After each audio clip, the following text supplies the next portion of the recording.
yourself, beating yourself with a stick way, but because the same reason that people change over to digital cameras, because it's just cool and new. Okay, I will take that one last one at the back, and then that really is it. This is a comment about the electric cars. Essentially, if there's a lot of arguments for rationalising the power distribution infrastructure in the country to deal with things like that. So it's as much of an opportunity as a problem, because electric cars represent a storage capability as well as a demand capability. So you can use electric car batteries as storage for times when, for example, renewable energy is sort of going on stream because the wind's not blowing or something like that. So I think this is probably a very good example of where technology does actually allow us to visibly solve problems that we currently have. Good, okay. Well, in the book we're a bit critical of that view. I'm going to revisit it because I keep hearing it more about electric cars being a storage vehicle. Yeah. I think there are other methods of storage that would be more efficient. Oh, I agree. There would be more efficient methods, but they're not popular. Yeah. Well, it isn't quite lying around, because first of all, if you look at Obama's plans, it's to have 1 million electric vehicles, hybrid vehicles, not the all-electric car, on America's roads, I think by 2015. Well, the 240 million Americans, or 300 million, I think now. So 1 million is not going to make much of a difference. Obama's plans aren't important. It's people like Tesla and so on that are important. Well, Tesla's just declared a profit, although at $80,000 a pop, it's hard not to see why. If you go to my website, the latest article on it is about electric cars, and it's informed by the conference I went to in Frankfurt, and a lot of heavy research, 20 sources referred to.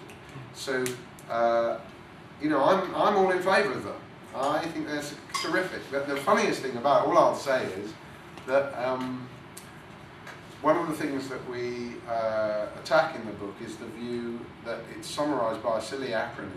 I think it's energy recovered for energy put in, or something like that. And it's the doctrine that anything you do, you've got to consider all the back stuff behind it in terms of carbon emissions and energy and input and so on. And before you think it's any good. It's very popular among Greens, because you can then argue that basically nothing is a good idea, right? Because if to make an electric car takes a lot of carbon dioxide, then you must be hostile to electric cars. The Guardian ran an editorial saying exactly that.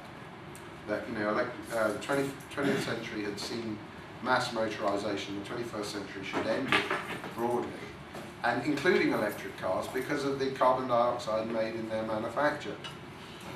In the electric car article, I made the point, well, is that not true of trains? Or anything, I think they're not entirely in favour of fire. No, well, that's the thing. The real thing is that hostility to mobility is really a big deal, whether it's immigrants, skilled or unskilled, whether it's the old identity card scheme, which hopefully they will drop, whether it's stag nights in Tallinn or hen nights in Riga. We are not supposed to move around. And if you go to the Paul Hawken, who wrote the book Natural Capital with the Lovins brothers, who I particularly hate, and who get a photograph of them, know the enemy, that's my principle, in the book. Paul Hawken described mobility, the demand for mobility, as a symptom of being in the wrong place.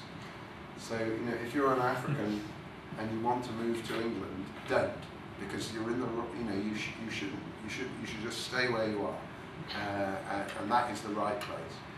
Although maybe by desiring to be somewhere else, they're in the wrong place. Anyway, I'm already lost, but you get the point.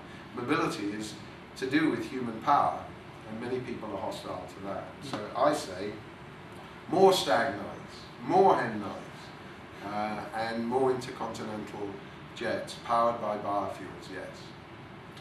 So James, you talked about lots of anti-heroes and lots of people who you thought used, although well known, didn't deserve so much credit. And you're looking forward to real leaders of energy and innovation technology. It's my hope that at least some of the people here in the next few years will become increasingly kind of the leaders that people can be inspired by in terms of influencing ideas and even inspiring some changes in industry as well, even though that's hard. Well, thank you for delivering such a great and large audience, David. I'm impressed. You come along on a sunny Saturday. Some have come a long, long way. Thank you.